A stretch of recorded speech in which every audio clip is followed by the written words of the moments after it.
day, The true being holy day. Passover. And so it reads, pass through. And this is when Joshua was commanding his officers Yep. of the people, saying, pass through the host and command the people, saying, prepare your victuals. This is just a resemblance, even still, from them exiting Egypt. You were talking about patterns. This is a pattern. This is a pattern. The same thing was told of them when they were in the land of Egypt, when they were to prepare to exit.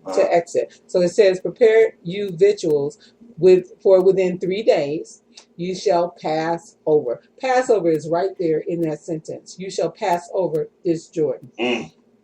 Just as the blood was, they had to do put the blood over the door. They had to prepare their vigils, make sure there was no yeast in their bread, because you wouldn't have time, and the Passover. So here's just another pattern. So quickly, so soon, not quickly. For this time, it's like a couple of generations. And brothers, look, we're talking about Passover. There's one place in the Bible it mentions the word Easter, and that word has caused confusion.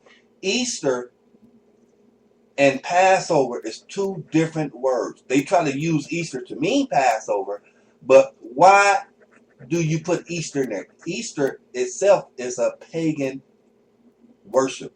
Wasn't it inserted? It is inserted, yeah. Yeah, that's an inserted word. That's not an ordained. That's not the true word. The true word is the Greek. I wish that we can go ahead and get the Greek term for Passover, for Easter, at that particular there. It's in the Greek, and it should mean. You see it.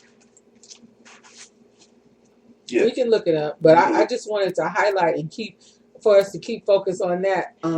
That's a major pattern. That's a major pattern. This entire sentence, the way they have to prepare, within 3 days you shall pass over. This is still strength and witness, and even possibly a precept for what you're speaking of about Christ in his 3 days.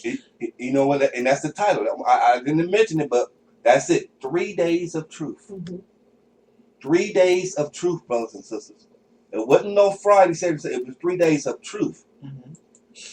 All right. So you can go on. I'll look up the word for you. Okay. All right. Well, look, we hope that you're following along here, that you're catching along on what the scriptures say instead of what man say. But we're going to go into another witness. Remember, even the Most High said, whether there's 2 or 3 gathered in my name, there shall I be in the midst of them. Here's that 2 or 3 again. Right. Okay. All right. Let's get ready, brothers. Let's go into the book of Jonah. But I do want the prophets to read a little background on Jonah first, out of the Solomon Bible Dictionary. Let me get that. So you can get an idea of who Jonah was. Okay. So I found the Easter. You did? Mm-hmm. All right. It's only in Acts. Okay. Brothers and sisters, this word Easter is only in Acts. I know that. I just didn't was unfamiliar with which scripture it was, but where is that at? You knew it was only in the New Testament. I knew it was only in the New Testament. And it's Acts. Let's one more time. I lost my page here. So Acts chapter 12, verse 4. Acts chapter 12, verse 4. Okay, I'll read that verse. Okay. And when he had apprehended him, I'm sure they're speaking about Paul, he put him in prison and delivered him to 4 quaternions of soldiers to keep him, intending after Easter to bring him forth to the people. Well, when we think about that, that was their custom, right? It wasn't ours. So it's not telling you to keep it. No. And so we want to look at what that word is. And it is in the Greek, and it's Greek 3957. So it's G3957. And it's so interesting because they have that word as if it is Passover. Right. They have it in their erroneous. That's not a Passover. It's not Passover. It's not Passover. No. You never even hear anybody, because I know what the Hebrew word is, Pascha. Pascha, because that's what it is. Right. And they have it listed in Greek the same as Pashka. Let's see how you say it. Let's see how you say this. Strong's G 3957. Pascha. Mhm. Pascha. Mhm. Wonderful. How is it spelled, Prophet? It's spelled Paskha. Okay. And that's probably just how you pronounce it, but the transliteration. And so the word transliteration lets you know that they have changed the word for the societal changes. That's why they transliterate words. They think they say that they have different meanings, so we need to upgrade the meaning. And so these different translations that we have in our different Bibles, NIV and all those, that's transliteration. It is. They have moved it from the original. So, brothers and sisters, the prophet just brought out what really was the true word there was Pascal, which is Passover. That's the real word that's supposed to be there. They inserted Easter. Now I want the prophets to give us a definition of the world's definition of Easter, where it come from. Okay. She's going to bring that out. Remember now, Easter wasn't really there. They put that in there. Mhm. The real word is Passover. That's the real word. And Passover is all throughout the Bible, the Old Testament and the New Testament. Mhm. They changed it. Where you get Easter from? That is not a part of the Most High holy thing. Well, according to their definition, they have the most important and oldest festival of the Christian church. It's celebrating the resurrection of Jesus Christ, they're so-called, and held in the Western church. Okay, that's now, very good right there. Western church. In the Western church. Western society has shaped what the Most High intended for us to really be following, okay? Yeah. The people was before a church. Before there was a church, it was Israelites. And so here's the error. In the Western church, between March 21st and April 25th, on the first Sunday after the first full moon following the northern spring equinox. And that's where they err. That's where the error is, but many people who look at it would never see it. We know that that's sun worship. Yep, sun worship. Basically, that is sun worship to the T. That is not the scripture. When we look in Leviticus, it doesn't tell us anything about a specific date or looking at a moon or equinox. It tells us clearly that it's the 14th day after the first of the year. Exactly. That's not what this says. This is a different worship, and many people are missing the fact that you are worshiping the sun worship, Ishtar, and everything that comes with that, and it's part of sun worship, Babylonian origin, because they don't see the background of how they identify what day it'll be. Christ told that lady, he said, "Ye know not what you worship, but we know what we worship. You need to worship the Most High in His truth, or you worship the enemy in his lies." That's right. There's no in between. So we go to these places of so-called holiness on Sunday. We give our money. We sit down. We listen to these people, and we have no understanding. We have to understand what the scriptures say. Prophet, bring out the definition of Jonah. Who was Jonah? Jonah, a prophet of Israel. He was the son of Amittai and came from the town of Gath. Gath Hefer in the tribe of Zebulun. He was from where? The tribe of Zebulun. Here's another Israelite. He's from the tribe of Zebulun. Okay. And that can be found in 2 Kings chapter 14, verse 25.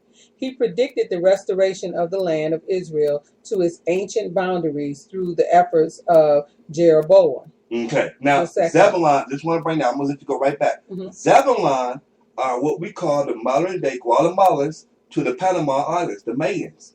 Those are the people of Zebulun. So they islander people. Okay?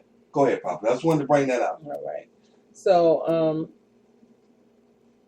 he predicted the restoration of the land of Israel to its ancient boundaries through the efforts of Jeroboam II, who became the most powerful of all the monarchs who ever sat on the throne of Samaria. He captured Hamath and Damascus and restored to Israel all the territory it used to have from Hamath to the Dead Sea. Jeroboam II, right? Yeah. Okay. The identity of the prophet with the prophet of the book of Jonah cannot reasonably be doubted. It cannot reasonably be doubted. You can't doubt it. It is extremely unlikely that there were two prophets with the same name. Extremely unlikely. The spirit and teaching of the book of Jonah ranks with the highest of the Old Testament prophetical books. Not as much can be said for the prophet himself, who ranks low in the catalog of Old Testament prophets. So they're just meaning those aren't the first ones. We look at Isaiah, Ezekiel, Jeremiah. Rarely do we look at Jonah, and Jonah, it's only when we talk about him being in that well. Right, we're talking about him being in that well. But see, he still follows the example of Christ. So let's go to the book of Jonah, brothers and sisters. Good stuff. Anything else you want to bring out on him? Well, no, they just they say that he was a proud, self-centered egotist, willful, pouting, jealous, bloodthirsty, a good patriot and lover of Israel, without proper respect for the Most High God or love for his enemies. So they're just referring to the storyline, it sounds like, because he didn't want to deal with Nineveh. Right. I already know where that's going. Okay. So yeah, we always try to back up everything with history and with the facts, but that's what it's about. Facts. So chapter 1, Prophet, let's get you started there. Verse 1. Verse 1. All right. Now the word of the Lord, the Most High God, came to Jonah, the son of Amittai, saying, Arise, go to Nineveh, that great city, and cry against it, for their wickedness is come up before me. But Jonah rose up to flee unto Tarshish from the presence of the Most High God, and went down to Joppa. He didn't want to go to Nineveh. He know about the people there. That's like if the Most High say, okay, elder, you get up, take a plane, go back to Detroit, and cry out loud and say this. I don't want to go. You know what? I'm going to California. I'm going to get me some peace. You can't outrun what the Most High has put on your life to do. That's right. You can try to kick against the pricks, but you can't win. He didn't want to do it, so he was being disobedient. Absolutely. Go ahead, Prophet. And he found a ship going to Tarshish, so he paid the fare thereof, and went down into it to go with them unto Tarshish from the presence of the Most High God. How are you leaving the presence of the Lord?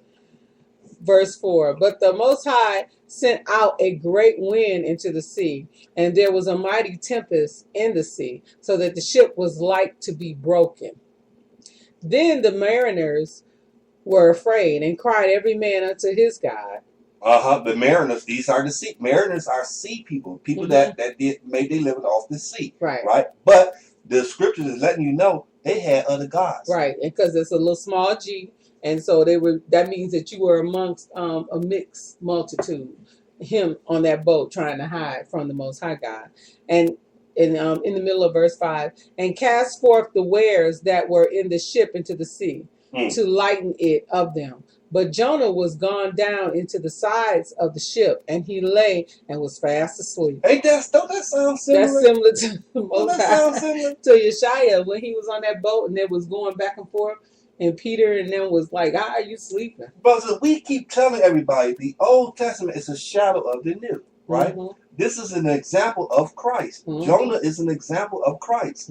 Christ was sleeping in the boat. The boat was about to tip over, whatever, and his disciples was in there like, "What's going on, man? How are you sleeping?" Come on, prophet. Come on. Ooh. So the shipmaster came to him and said unto him, What meanest thou, O sleeper? Sleeper? Arise and call upon thy God, thy Most High God. If so, be that the Most High God will think upon us that we perish not. And they said, every one to his fellow, Come and let us cast lots, that we may know for whose cause this evil is upon us. Now, them cast lots, I don't know if this is some kind of evil, because they did this. Some kind of way, the spirits that they was casting lots to showed them who was responsible for what's going on. Some sort of, I don't know, sign or whatever. And, it just reminds me of when they cast lots, calling themselves trying to find another disciple after Judas had hung himself. And Yeshaya told them to wait. So they was waiting for the power. They cast lots. Y'all notice the person they cast lots for is nowhere written anywhere. It's not where. So that lets you know. It confirms, that kind of confirms what that casting lots, they quickly reverted. And thank you, Most High, for covering them. They quickly reverted back to this kind of mess, and so we quick to do that when we get afraid and we're not sure. And you know what? The prophet is hitting on something. This is the story, the whole Bible, brothers. And you know what? Israel. We should be walking in correctness. We should be walking humble before the Most High, and